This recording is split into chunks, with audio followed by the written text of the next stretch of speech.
रात के 11 बजे थे जब मैं हॉस्पिटल के मॉर्चुरी में ड्यूटी के लिए पहुंचा। दरवाजे की चाबी घूमी। मेरा नाम राजेश है। 3 साल से यहीं वार्ड बॉय की नौकरी करता हूं। दिन की शिफ्ट तो ठीक है, लेकिन रात की ड्यूटी, खासकर मॉर्चुरी की, इसकी आदत कभी नहीं पड़ती।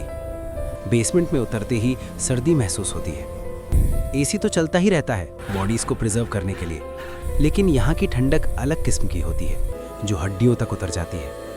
मैंने रजिस्टर खोला, आज की एंट्री देखी। 7 बॉडीज थी। 3 एक्सीडेंट की, 2 हार्ट अटैक की, 1 सुसाइड और 1 बुजुर्ग आदमी नेचुरल डेथ का। सब कुछ नॉर्मल था। मुझे बस रात भर यहाँ रहना था, टेम्परेचर चेक करना था और अगर कोई बॉडी आए तो एंट्री करनी थी। पहले घंटा शांति से बीता। मैं अपने छोटे से कैबिन में बैठा था। बाहर बारिश होने लगी थी। हॉस्पिटल का बेसमेंट तो था ही सुनसान, ऊपर से बारिश की आवाज़ और सब कुछ और भी सुना कर रही थी। रात के 12 बजे मुझे टेम्परेचर चेक करना था। मैं उठा और मॉर्चुरी के मेन चेंबर में गया। एक एक करके 7 ड्रॉर्स चेक किए। टेम्परेचर सब ठीक था, बॉडीज अपनी जगह पर थी। वापस आकर मैंने रजिस्टर में एंट्री की। 12 AM, temperature normal, 7 bodies, all accounted for. फिर मैं अपनी चेयर पर बैठ गया, मोबाइल निकाला, कुछ वीडियोस देखने लगा। समय काटने का यही एक तरीका था।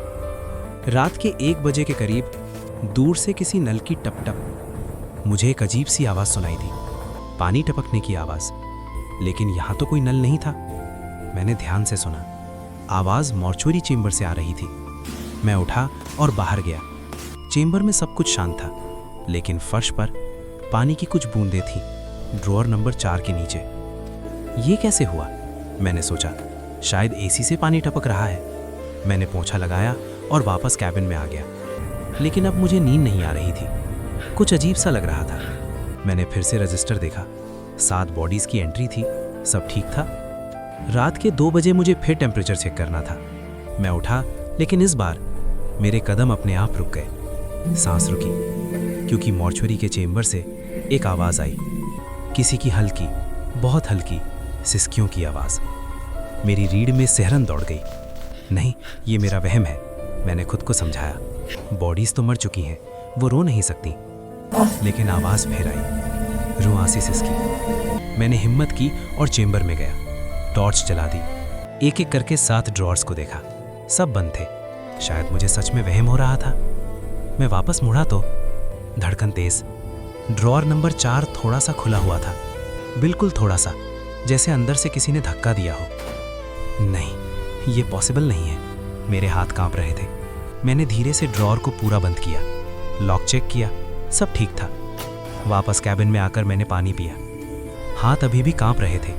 मैंने सोचा कि सीनियर को फ़ोन करूं, लेकिन वो क्या कहेगा कि मुझे डर लग रहा है।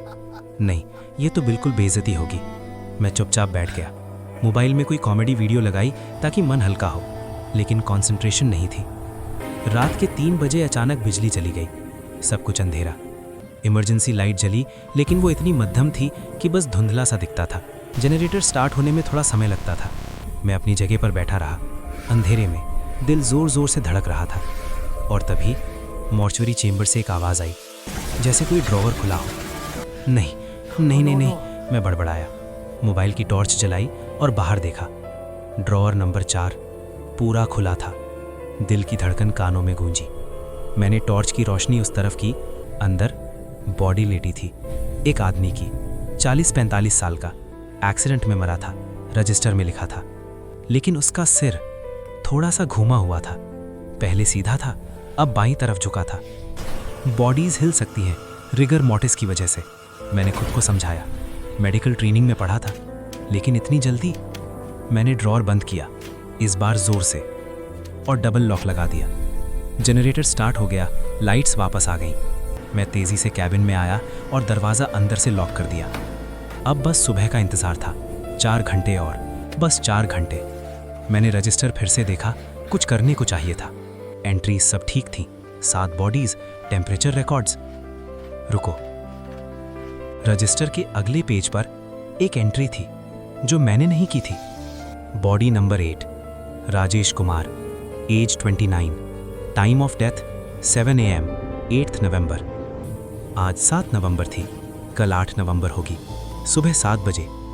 और राजेश कुमार ये तो मेरा नाम था। सांस अटक गई, मेरे हाथ से रजिस्टर गिर गया। ये कैसे हो सकता है? मैंने ये एंट्री नहीं की, साइनिंग भी अलग थी। मैंने पेज को फाड़ना चाहा, लेकिन कागज़ ना फटा। वो फटा नहीं, मानो वो रजिस्टर से चिपका हुआ हो। स्याही भी अजीब थी, गहरी लाल, खून जैसी। नहीं, ये सच नहीं हो सकता। मैं दरवाजे की तरफ भागा, खोलना चाहा। दरवाज़ा नहीं खुला। ज़ोर से धक्के दिए। बाहर से बंद था, लेकिन मैंने तो अंदर से लॉक किया था। मैंने ज़ोर से दस्तक दी। कोई है? खोलो, मुझे बाहर निकालो। कोई जवाब नहीं। हॉस्पिटल की बेसमेंट में रात को कोई नहीं आता। अगली शिफ्ट वाला 6 बजे आएगा। मैंने फ़ोन निकाला, नेटवर्क नहीं था। बेसमेंट में कभी सिग्नल नहीं मिलता। मैं वापस कैबिन में गया। लैंडलाइन फ़ोन था, उसे उठाया। फिर एक अजीब सी आवाज़। लाइन में कोई बोल रहा था, लेकिन आवाज़ सुनाई नहीं दे रही थी, बस कुछ सिसकारी जैसी आवाज़ें। मैंने फ़ोन रख दिया। क्या करूं? बस यहीं बैठा रहूं सुबह तक? लेकिन रजिस्टर में लिखा था सुबह 7 बजे। नहीं, मैं मरूंगा नहीं, मैं चिल्लाया। अचानक सब लाइट्स बंद हो गईं। फिर से अंधेरा हो गया। इस बार जनरेटर भी स्टार्ट नहीं हुआ। मैं मोबाइल की टॉर्च से बैठा रहा, दरवाजे की तरफ मुंह करके, अगर कोई आए तो मुझे पता चल जाए। रात के 4 बजे मॉर्चुअरी चेंबर से एक आवाज़ आई, जैसे कोई ड्रॉअर पूरा बाहर खींच रहा हो। कौन है वहाँ? मेरी आवाज़ कांप गई। कोई चल रहा था, नंगे पैरों से, धीरे धीरे, मेरे कैबिन की तरफ। मैंने टॉर्च उस तरफ की। कॉरिडोर में एक परछाई दिखी, एक आदमी की, हॉस्पिटल का गाउन पहने, धीरे धीरे मेरी तरफ आ रहा था। वो ड्रॉअर नंबर 4 वाला था, एक्सीडेंट वाला।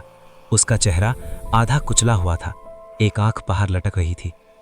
दिल की धड़कन इतनी तेज कि सुनाई दे रही थी। मैं पीछे हटा। कैबिन के कॉर्नर में कहीं भागने की जगह नहीं थी। वो दरवाजे के पास आया। उसके नाखून दरवाजे पर रगड़ रहे थे। तुम जानते हो कि मैं कौन हूँ? उसकी आवाज़ निकली, टूटी फूटी, गले में कफ। मैं कुछ बोल नहीं पाया। मैं तुम्हारा कल हूँ, वो बोला, जो तुम कल बनोगे। नहीं, मैं मरूंगा नहीं, मैं चिल्लाया। रजिस्टर में लिखा है, उसने कहा। जो यहाँ लिखा जाता है वो होता है। मैं भी नहीं मरना चाहता था, लेकिन मेरा नाम आ गया 2 दिन पहले, और एक्सीडेंट हो गया। मेरा दिमाग सुन्न हो गया। तुमने देखा था अपना नाम? हाँ, मैं भी यहीं काम करता था। रात की ड्यूटी थी। रजिस्टर में मेरा नाम आया और अगले दिन सड़क पर ट्रक ने मार दिया। ये मॉर्चुअरी, ये जगह, आगे वो बोला, जो यहाँ काम करते हैं, अगर उनका समय आ जाए तो रजिस्टर खुद लिख देता है। लेकिन मैं क्या करूं? मुझे बचना है। वो हंसा, एक डरावनी हंसी। बचना? कोई नहीं बचा। पिछले 10 सालों में 5 वार्ड बॉयज यहाँ काम करते थे। सबके नाम आए और सब यहीं लौट आए, इन ड्रॉअर्स में। मैंने रजिस्टर उठाया, उसे फाड़ना चाहा, जलाना चाहा, लेकिन कागज पत्थर जैसा सख्त था। फाड़ नहीं सकते, वो बोला। ये सामान्य रजिस्टर नहीं है, ये इस जगह की आत्मा है। यहाँ जितनी मौतें हुई हैं सब यहीं दर्ज है, और ये आगे की भी बता देता है। मैं रोने लगा। मुझे नहीं मरना, प्लीज सुनो। वो थोड़ा करीब आया। अब उसका चेहरा साफ दिख रहा था, सड़ी हुई गंध। एक रास्ता है, लेकिन तुम शायद ना कर पाओ। क्या? बताओ।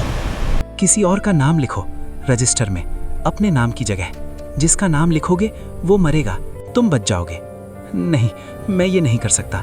किसी और को मारना, ये तो गुनाह है। तो फिर तैयार रहो, सुबह 7 बजे तुम्हारा एक्सीडेंट होगा, या हार्ट अटैक, या कुछ और, लेकिन होगा ज़रूर। वो वापस मुड़ा, धीरे धीरे अंधेरे में गुम हो गया। कदमों की आवाज़ धीमी होती गई। मैं फर्श पर बैठ गया। रजिस्टर हाथ में थी, एक पेन पास में पड़ा था। क्या करूं? अपनी जान बचाऊं किसी और को मारकर, या खुद मर जाऊं? मेरे दिमाग में चेहरे घूमने लगे। पापा, माँ, बहन, वो सब मुझ पर डिपेंड करते थे। मेरी सैलरी से घर चलता था। अगर मैं मर गया तो? लेकिन किसी और को मारना, वो भी किसी का बेटा होगा, किसी का भाई। घड़ी की टिक टिक, 5 बजे, 2 घंटे बचे थे। मैंने पेन उठाया, रजिस्टर खोला, अपने नाम के ऊपर पेन रखा। एक नाम लिखना था, बस एक नाम, और मैं बच जाऊंगा। लेकिन किसका? हॉस्पिटल के सारे स्टाफ ने नाम सोचने लगा। वो स्वीपर जो रोज सुबह आता है, बूढ़ा है, अकेला रहता है, शायद उसे। नहीं, मैं ये नहीं कर सकता। वो सिक्योरिटी गार्ड जो गेट पर बैठता है, हमेशा मुझसे झगड़ा करता है, शायद उसे। नहीं, उसकी भी फैमिली है। मैं नहीं लिख पाया, कोई नाम नहीं लिख पाया। 6 बजे बाहर सुबह होने लगी। इमरजेंसी लाइट थोड़ी तेज दिखने लगी। मैंने रजिस्टर बंद कर दिया। नहीं, मैं किसी का नाम नहीं लिखूंगा। अगर मेरा समय आ गया है तो आने दो। 6:30। चाबी घूमने की आवाज़। बाहर से दरवाज़ा खुला। अगली शिफ्ट का वार्ड बॉय आ गया। अरे राजेश, तू अंदर से क्यों बंद था? मैं 10 मिनट से नॉक कर रहा हूँ। मैं बाहर निकला। तेज़ी से बेसमेंट से ऊपर की तरफ भागा। सांसें फूल रही थी। हॉस्पिटल के मेन गेट से बाहर निकला, सड़क पर आ गया। सुबह के 7 बजने वाले थे। मैंने अपनी बाइक स्टार्ट की। घर जाना था जल्दी से। ट्रैफिक सिग्नल पर रुका। दिल अभी भी तेज़ धड़क रहा था। रेड लाइट थी। अचानक एक ट्रक मेरी तरफ आता दिखा, बिना ब्रेक के। ड्राइवर शायद सो गया था। नहीं, मैं चिल्लाया, लेकिन तेज़ ब्रेक की आवाज़। ट्रक मेरे बाइक से टकराने से ठीक पहले रुक गया, बस इंच भर की दूरी पर। ड्राइवर बाहर आया। सॉरी भाई, ब्रेक फेल हो गया था, बच गए तुम।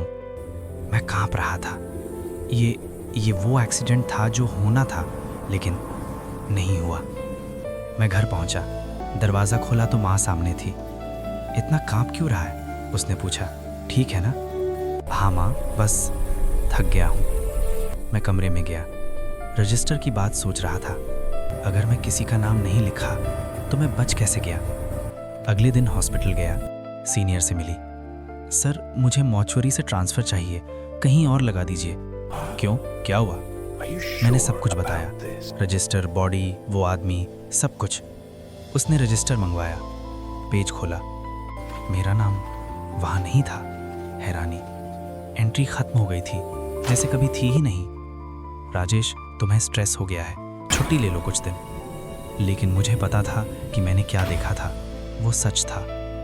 अगले हफ्ते पता चला वो सिक्योरिटी गार्ड जो गेट पर बैठता था, उसकी हार्ट अटैक से डेथ हो गई। रात में मॉर्चुरी में लाया गया। मैंने रजिस्टर चेक किया। वहाँ लिखा था body number 8, Vikram Sharma, age 26, time of death 3:30 AM। उस दिन के बाद से कोई भी मॉर्चुरी की नाइट ड्यूटी नहीं करना चाहता। हॉस्पिटल को दूसरे वार्ड बॉयज़ रखने पड़े। लेकिन कहते हैं हर 3-4 महीने में किसी न किसी का नाम रजिस्टर में आ जाता है और वो वापस आ जाता है उसी बेसमेंट में, उन ड्रॉर्स में। मैं अब वहाँ नहीं जाता, लेकिन कभी कभी रात में जब अकेला होता हूँ, मुझे लगता है कि कोई मुझे बुला रहा है वापस उस बेसमेंट में, उस रजिस्टर के पास। राजेश, वापस आ जा, तुझे अभी भी लिखना है एक नाम, बस एक नाम। लेकिन मैं नहीं जाऊँगा, कभी नहीं, क्योंकि अब मुझे पता है कुछ जगहें, कुछ चीज़ें इंसान की समझ से बाहर हैं। और मौत का रजिस्टर वो सबसे ख़तरनाक है, क्योंकि जब तुम्हारा नाम वहाँ लिख जाता है तो तुम्हारी कहानी ख़त्म होने के लिए बस घड़ी का इंतज़ार करती है।